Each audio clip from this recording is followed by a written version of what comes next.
Thank you so much. That was a really brilliant TikTok session. We'll probably get into trouble for saying that because I'm sure that's copyrighted, but we'll see what happens. Okay, so we've just seen what's possible when collaboration and data come together to build peace. But now we turn to what can quietly undo that progress. Disinformation is fast becoming a climate security accelerant, eroding trust, distorting facts, and dividing communities when we most need cooperation. The challenge isn't just what falsehoods spread, but why they take hold and how quickly they can shift the ground beneath our shared goals. So the next conversation asks a crucial question: what can each of us in government research, civil society, and the media do to push back? It's a timely discussion curated by the European Center of Excellence for Civilian Crisis Management. Please join me in welcoming Kira Vinke, head of the Center for Climate and Foreign Policy at the German Council of Foreign Relations, as well as Jonah Thompson, EU Policy Manager at the Center for Countering Digital Hate.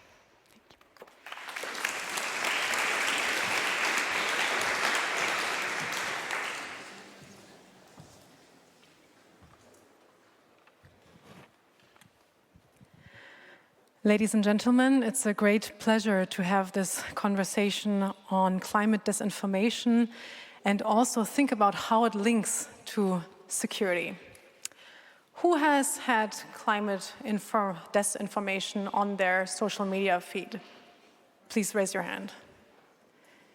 Okay, some people here in the front didn't. I want to know what platform you're on.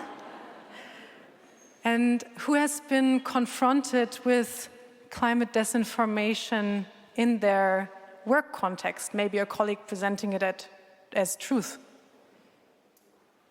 Also a substantial amount of us. We will come back to this in our conversation, how it affects our work. When I scrolled through my social media this morning on the metro on the way here to the conference, I had this fireball in my feed of the Earth, a picture of the Earth glowing with fire, and it read, "The latest climate news is so bad, you should bury your head in the sand." Maybe true, but definitely a harmful narrative. Then I saw an image of the White House being partially demolished. I thought it was disinformation, but it was the truth. And then I saw a statement by the Trump administration released that the president saved America from the outrageous climate scam that was killing the US. So let's just say the information landscape out there is complicated. And there is a definition by the EU Disinformation Lab that reads, climate disinformation is the intentional dissemination of false information related to climate change and climate action. It can take many forms, and I want to kick off our conversation with the question to you, Jonah. What types of climate disinformation are out there? What have you seen? What do you find particularly relevant? So I think I'm going to take a lesson from the opening keynote from the Minister of State this morning, where I learned that in security circles, we put the urgent before the important. So I'm going to talk about climate disinformation very briefly from the most urgent perspective I can, and that's climate disinformation during extreme weather events. At the Center for Countering Digital Hate, we released a study this summer aptly called Extreme Weather, where we demonstrated that social media platforms were accelerating the spread of disinformation during the LA wildfires. And this is while, of course, fire is spreading through the city, and information is absolutely key to saving life, but also preserving people's houses and neighborhoods. We, in fact, found in that study that the famous disinformer, Alex Jones, his posts claiming that the LA wildfires was potentially part of a globalist plot had garnered 408 million views on the platform X.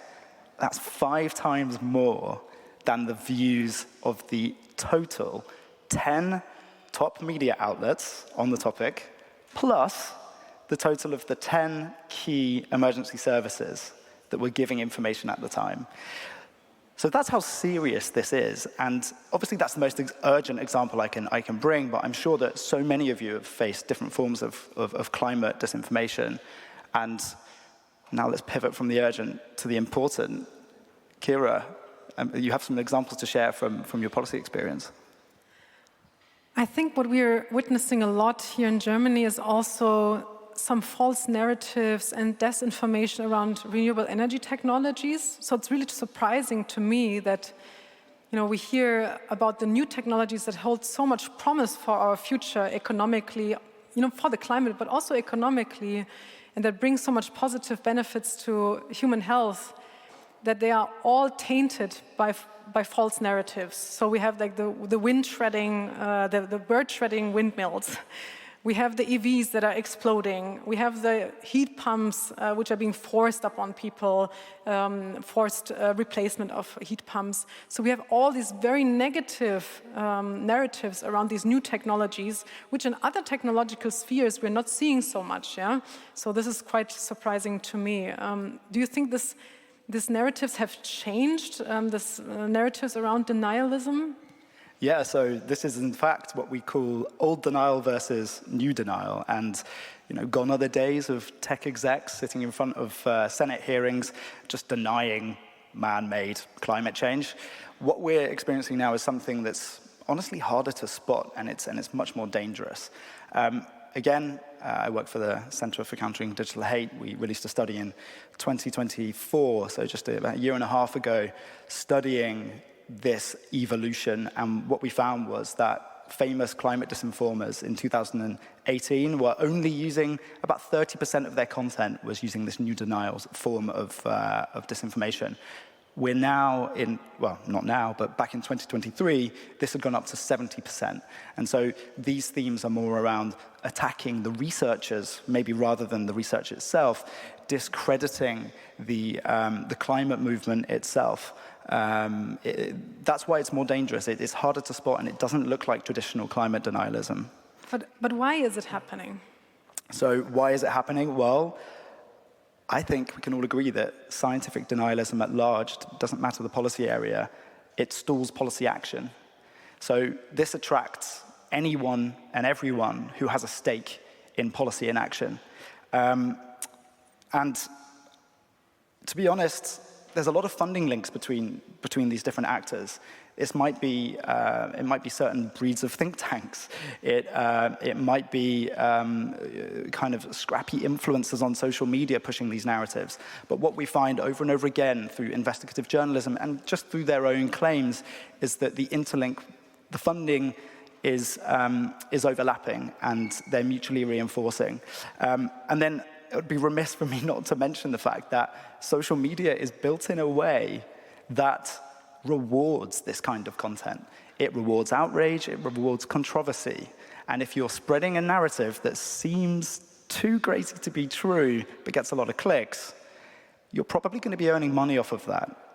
You can monetize this content. And so what social media seems to have done is created a scrappy little startup industry of climate disinformers, and it's being imported into Europe now. Yeah. But I think that what we're missing here, and we're at a security conference, so we have to mention the role of FEMI in this, and I think that's what you want to talk about next, Kira.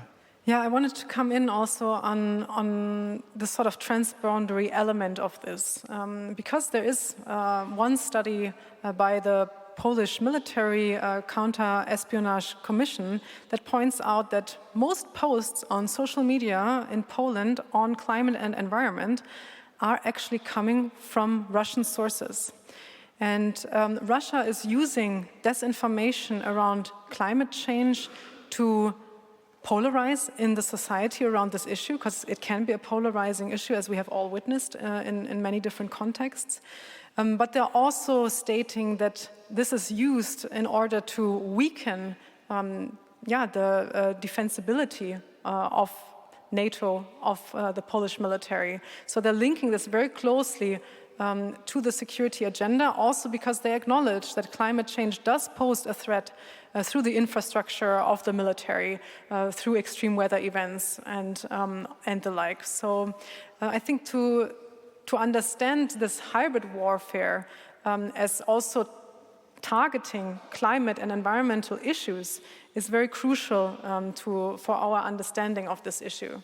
And I think what makes this such an infectious and beneficial narrative for these actors to adopt, actors that mean harm to European democratic society, to pluralistic democratic institutions, is the fact that the evolution that I referred to, from old denial to new denial, has created a way of approaching disinformation which I don't think many people are aware of. And what this is not to convince you that climate action that the climate change isn't happening, or even that you shouldn't support climate action, but it's actually to convince you that other people don't support climate action.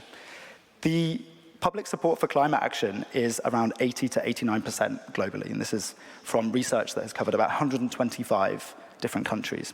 That is huge. And when I read that statistic, I almost didn't believe it myself, and I wanted to do a show of hands here to see how many people knew that statistic themselves. But I would imagine that if I had done a poll of this room, most people would have shot a little bit lower than that. But in Germany, we're here in Germany, it's between 83% and 89%, right?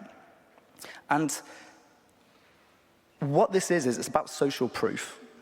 If you can see that your neighbor has solar panels on their roof, you are technically more likely to install solar panels on your roof. That's also a study from a German institute. And what we're seeing is if you're convincing people that their peers don't believe in climate action, then you are obstructing climate action way more effectively than doing the hard, laborious work of trying to convince people that climate change isn't real. I mean, the numbers you presented are encouraging, yet disinformation is really affecting our work already. So I know at least one other person in this room, and there's probably a few more, who has been targeted after testifying in front of Parliament on climate issues by right-wing extremists afterwards, and has been tried to be defamed. So through disinformation campaigns. And this is a tactic that experts like myself and others in this room who go on the record, who go also into the parliament and testify, are being targeted by the AfD in Germany. And it really leaves me to wonder, like, what can we do? Like, what can we actually do about the disinformation? So, fortunately, we're doing it now. And the first thing is just to talk about it. And you've got to talk about it in whatever way you can. The last time I was in Berlin, I was in a warehouse talking to a bunch of tech researchers about this. But, you know, we're in a room here which has a pretty high-level attendance. So, you know, Your Excellencies, take this narrative into your day-to-day job. Remember that climate action is popular, and socialize that fact with your interlocutors. And indeed, another high-level initiative where governments can get involved, and I believe the German government have not yet committed to this particular initiative. With COP coming up, the Brazilian government have started an initiative called literally called the Global Initiative on Information Integrity and Climate. This is, you know, sell it to the crowd, a good way of fulfilling your Article 7 commitments under the Paris Agreement. But it's also a really worthwhile way of taking this really important story to the top levels of climate diplomacy. So that's one of the things I'd recommend. In our conversation earlier, you mentioned merchants of outrage. I really like that framing. Like, who are they? Like, are they real people? Are they bots? Yeah, so actually it's a bit of a play on Merchants of Doubt, which is a famous book about climate disinformers. And what that book does is it actually goes into the just the direct links between fossil fuel money and conservative think tanks in the US. There's a conservative think tank called the Heartland Institute. Some people might have heard of it. famous climate denialists. Between, I think it was 1998 and 2007, they took $660,000 from money just from ExxonMobil. So, the correlation there is clear, the causation is to be assumed, and the bad news is that this particular institute is actually now boasting connections with parliamentarians in Austria, Hungary, and they are indeed also working with think tanks here in Germany too. So that's one definition of that, yeah. Yeah, the network reaches into Germany, and this is what concerns me a lot, and it has really polluted the internet. And also now we have this extra problem with artificial intelligence who are trained on what is on the internet. And so even if disinformation web pages are taken down after a while, maybe an AI has already been trained on it, right? So it is maybe staying polluted in that way for a long time. And so I also wonder, also in terms of societal cohesion, whether we may need a sort of public social media platform in the EU or in Europe. I think we have great public media here in Germany and the European Union and many different other countries as well, and has protected our democracy for a long time. And since much of our conversation is now happening in the social media world, maybe we need a platform that is also publicly administrated? That's a very visionary approach. I'll leave you to set that up. You're right. The reason why our media sector is much healthier is because we apply rules and standards to it, right? We need to do the same for social media platforms. We need to make sure that the values of society are the values that are the values that are adhered to by those who are governing social media platforms. To put it in another way, social media platforms must work for society, not the other way round. This is yet another, in this conference, I'm sorry to break down another silo that we have to, we have to work from, but tech accountability is absolutely and utterly relevant to this discussion. It's relevant to a lot of different policy areas. It's not its own standalone discussion, right? For those who are invested in addressing climate change seriously through democratic institutions, we need to make sure that those democratic institutions also have a hold on what's going on inside of these social media platforms. We need, at a very minimum, to be able to understand how they work, why certain speech is amplified, and then be able to figure out what to do about that through our democratic means in our societies, right? And we have the Digital Services Act. In the UK, there's the Online Safety Act. And there are other pieces of legislation in place which are really important for achieving this. Maybe a first step for today is to get on your phones in the coffee break and flood the zone with some great information on this conference. Yeah, we were encouraged to do that this morning on LinkedIn and Blue Sky, weren't we? But I think we could probably round up there. I mean, the conference kicked off, and I'm going to name check again the EU, His Excellency, the EU Special Envoy for Climate and Environment. The importance of shared facts, shared truth was mentioned this morning. And shared truth, I mean, that's something that it's arbitrated in information spaces. And unfortunately, those information spaces are governed by tech companies currently. And while detractors of climate science, quote, flood the zone with shit, you as policymakers who rely on the integrity of those information spaces must at least be able to understand what's going on in them and how they're working. That is the purpose of tech accountability legislation like the DSA and other, there are other efforts internationally, and it's not just a European phenomenon. But we need to break down that silo between the climate and security sector and the tech accountability sector, because the future of the climate movement, frankly, depends on it. So on that rather inspiring, hopefully, note, I would like to thank the European Centre of Excellence for Civilian Crisis Management, and in particular, Ida Eriksson, for arranging this and for inviting us. I really hope you've benefited from this discussion. Thank you. Thanks so much.